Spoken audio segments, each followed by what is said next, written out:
नमस्कार, आप देख रहे हैं मिरर मीडिया। मैं हूं अनुपम कुमार। बढ़ते हैं आज की सुर्खियों की ओर।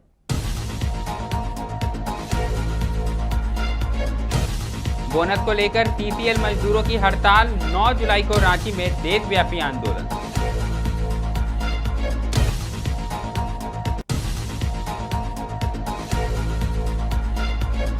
गुमला में 8 जुलाई से शुरू होगी प्रमंडल स्तरीय सुब्रतों कप प्रतियोगिता।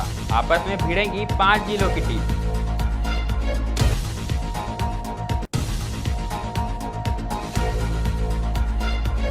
मंत्री सिद्दीक उल्ला की कार पर हमले मामले में 2 और गिरफ्तार। गुटिया संघर्ष ने पकड़ा जोर। कुल 7 आरोपी हिरासत में, जांच जारी।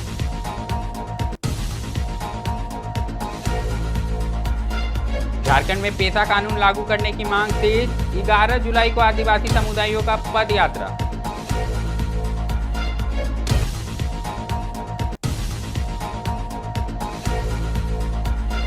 मोबाइल की जिद में घर छोड़ निकली नाबालिग। धनबाद रेलवे स्टेशन से रेस्क्यू कर पहुंचाई गई घर।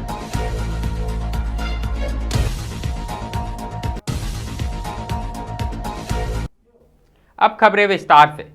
तो सबसे पहले बात हम राजधानी रांची की करेंगे, जहां सीसीएल के डकरा क्षेत्र में 9 जुलाई को होने वाली देशव्यापी हड़ताल को सफल बनाने के लिए संयुक्त मोर्चा के तत्वाधान में कन्वेंशन का आयोजन हुआ और मजदूर को उनका हक दिलाने और हड़ताल को सफल बनाने को लेकर विभिन्न रणनीतियों पर चर्चा की गई। इस दौरान एटक के राष्ट्रीय अध्यक्ष रमेंद्र कुमार ने कहा कि सरकार की मजदूर विरोधी नीतियों के खिलाफ लड़ना जरूरी हो गया है। उन्होंने कहा कि कोयला मजदूरों का वेज बोर्ड बने या ना बने यह तय नहीं है, लेकिन यह हड़ताल जरूर तय करेगी कि बोनस कितना मिलेगा। कन्वेंशन में एटक के तमाम सदस्य समेत बड़ी संख्या में मजदूर उपस्थित रहे।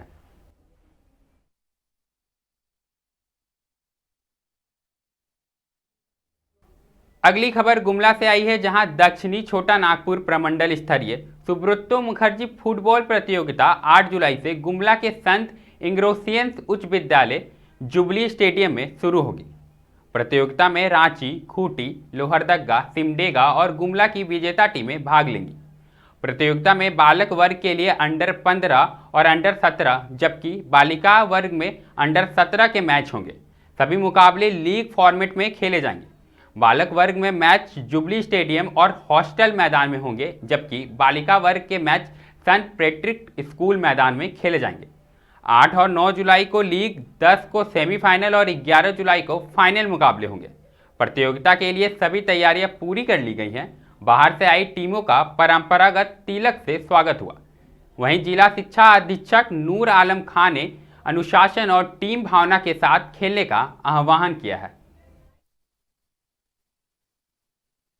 अब रुख करेंगे बंगाल का, जहां मोंटेश्वर में मंत्री सिद्दीक उल्ला चौधरी की कार पर हमले और तोड़फोड़ के मामले में पुलिस ने 2 और आरोपियों को गिरफ्तार किया।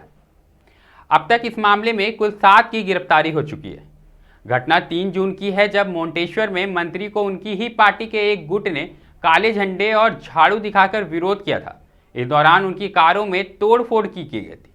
मंत्री ने पंचायत समिति अध्यक्ष अहमद हुसैन शेख पर आरोप लगाया और पुलिस की भूमिका पर सवाल उठाए थे। दोनों गिरफ्तार आरोपियों की पहचान अल हक शेख और अली हुसैन मंडल उर्फ गोपाल मंडल के रूप में हुई है।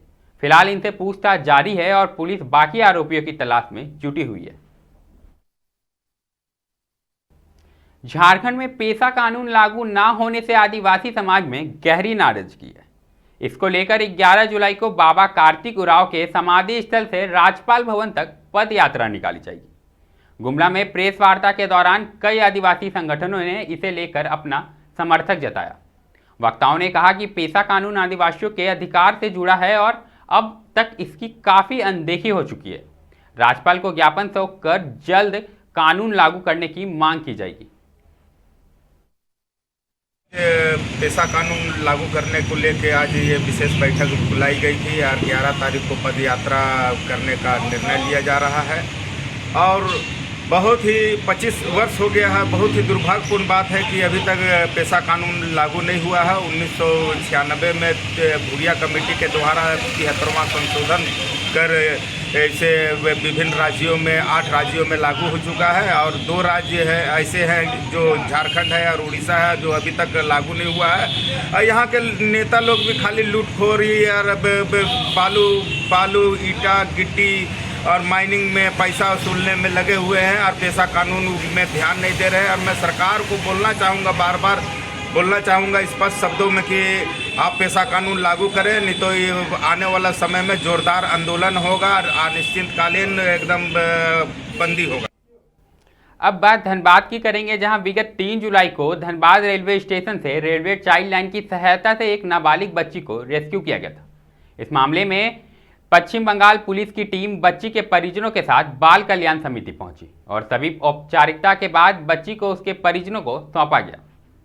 मीडिया से बातचीत में पश्चिम बंगाल पुलिस की ओर से गणेश सादार और बाल कल्याण समिति के अध्यक्ष उत्तम मुखर्जी ने बताया कि बच्ची घर से गुस्से में निकल गई थी। दरअसल वह मोबाइल फ़ोन लेना चाहती थी, लेकिन उसकी मां ने देने से मना कर दिया, जिससे नाराज होकर वह घर से चली गई। फिलहाल सभी औपचारिकता पूरी करने के बाद बच्ची को काउंसलिंग करने के बाद उसके परिजनों को सौंप दिया गया। एक्चुअली 3 जुलाई को आरपीएफ ने एक बच्ची को रेस्क्यू किया था स्टेशन से और रेलवे चाइल्ड लाइन के माध्यम से सीडब्ल्यूसी को दिया था। हम लोग जो प्राइमरी काम होता वो किए थे, इसको सेफ शेल्टर सुरक्षित रखे थे। और चूंकि बच्ची नांगलोई दिल्ली की रहने वाली थी तो हम लोगों को दिल्ली ही भेजना था। अभी थोड़ा नियम सख्त हो गया है, मिशन बाटल में जो ट्रैकिंग करना बच्चा को भेजना तो संबंधित जिला को ही भेजना है। और इस परिस्थिति में बच्चा को जाना था, लेकिन बच्ची जो है गायब हुई थी अपना मामा के यहाँ से। ये उत्तर 24 परगना का बारासात में एक नजट पुलिस स्टेशन है, उस इलाके से सिमुलहाटी से बच्ची गायब हुई थी। तो चूंकि एफआईआर तो आ नहीं पाता, स्वाभाविक है, तो बच्ची यहीं पर होल्ड हो जाती। तो हम लोगों ने कल वहाँ जो भी सामाजिक कार्यकर्ता लोग फ़ोन कर रहे थे अपने इलाका का, वेस्ट बंगाल का, तो उनको हम लोग एक आइडिया दिए कि एफआईआर तो संभव नहीं होगा, बिना एफआईआर का बच्चा हम ट्रांसफ़र भी नहीं कर सकते हैं। तो ऐसी परिस्थिति में नजट पुलिस स्टेशन में एक एफआईआर दर्ज हुआ कल के डेट में, और पुलिस आई उसकी माँ और मेरे भाई को लेकर, और हमारा सीडब्ल्यूसी ने त्वरित कार्रवाई करते हुए, हम लोग कल से ही छुट्टी का दिन था, लेकिन हम लोग नजट पुलिस से हम लोग लगातार संपर्क में थे और नजट पुलिस को हम लोग बुलाएं ताकि बच्ची जो है रियूनाइट हो सके, अपना घर जा सके। हजारीबाग से बेहद ही चिंताजनक खबर सामने आई है, जहां हर सुबह हजारीबाग के मुख्य चौक चौराहे पर मजदूरों की लंबी कतार देखने को मिलती है। ईंट, बालू, गिट्टी उठाने वाले यह मजदूर घंटों काम की तलाश में खड़े रहते हैं। सुबह 6 बजे से ही इनकी उम्मीदें शुरू हो जाती हैं, लेकिन कई बार पूरे दिन खड़े रहने के बाद भी काम नहीं मिलता। सरकार भले ही मनरेगा, श्रमिक बीमा, श्रमिक कार्ड जैसी योजनाओं का ढोल पीटती है, लेकिन ज़मीनी हकीकत कुछ और ही बयां करती है। अधिकतर मजदूर आज भी इन योजनाओं से वंचित हैं। इन हालात में सवाल उठता है कि जो लोग अपने श्रम से शहर को संवारते हैं, उनके लिए सरकार की ठोस नीति कब बनेगी, कब अधिकार मिलेगा इनकी, और कब तक अधिकारी इनकी बातों को सुनेंगे। खड़ा है, बेरोजगार में रहता है, तो सरकार मने कि खाली वोट मने मांगता है, तो वोट किस करता तो मांगता है। तो यहाँ माँ बहन सब मने कि रोड में खड़ा रहता है, तो उसका मने कि कोई चीज़ नहीं है। उसको भी तो सोचना चाहिए कि हमारे मैया बहन यहाँ है, काम का मने दूसरे से मने पैदा लिए, मैस ने पैदा लिए, तो उसको मने हेल्प कीजिएगा कि नहीं कीजिएगा, हाँ? तो उसको हेल्प कीजिए। और देखिए मने कि बाल बच्चा मने कि आदमी को पढ़ाता लिखाता है, स्कूल मने कि मने पढ़ाता लिखाता है, उतना खर्चा कहाँ से लाएगा ऐसे बताइए। अभी पानी मार रहा है, पानी के मौसम है, इतना रुपये कहाँ से लाएगा। सरकार से क्या सरकार से मांग यही करते हैं कि गरीब को रक्षा कीजिए, गरीब को रक्षा कीजिए और गरीब को मने हेल्प कीजिए। हाँ, सरकार से क्या मांगे? सरकार से मांगे बालू छूट करेगा तब न गरीब आदमी कमाएगा। इतना भी जो है बालू छूट करे, बालू नहीं पकड़े हैं, ईंटा नहीं पकड़े, तब न हम लोग के काम आगे बढ़ेगा। इसलिए बालू जो महंगाई कर दिया है तो कैसे आदमी गरीब कमाएगा। अभी बालू जैसे बंद कर दिया, अभी बाजार में गिरता था, आदमी कहीं कहीं कमाइए लेता, कुछ तो ये आ जाता नहीं, पेट चलने। कोई 2 दिन से भूखा हुआ है, कोई 3 दिन से भूखा हुआ है, तो बालू नहीं गिर रहा है, इसकी वजह से नहीं। बालू गिरते रहता, पकड़ नहीं करता था, आदमी कमाता जा करके आराम से। यही सब मांग यार, क्या मांग रहेगा। क्या उम्र हो रहा है? हमारा 63 साल उम्र हो रहा है अभी। सरकार की योजनाएं अब तक कुछ नहीं मिल रहा, कुछ नहीं, सिर्फ खाली एगो काची मिल रहा है, राशन कार्ड में जो चावल मिलता है वही मिल रहा है। और राज्य सरकार की कोई भी योजनाएं अब तक नहीं पहुंची। नए फंड में पैसा अभी तक कोई भी नहीं आ रहा, लिख पढ़ के दे रहे हैं उसमें भी नहीं आ रहा है, उसमें भी आना चाहिए ना।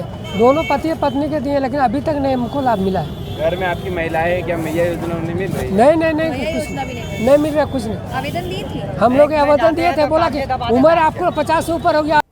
खबरों के दौर में फिलहाल इतना ही। ऐसी तमाम खबरों से हम आपको अपडेट कराते रहेंगे। देखते रहें मिरर मीडिया।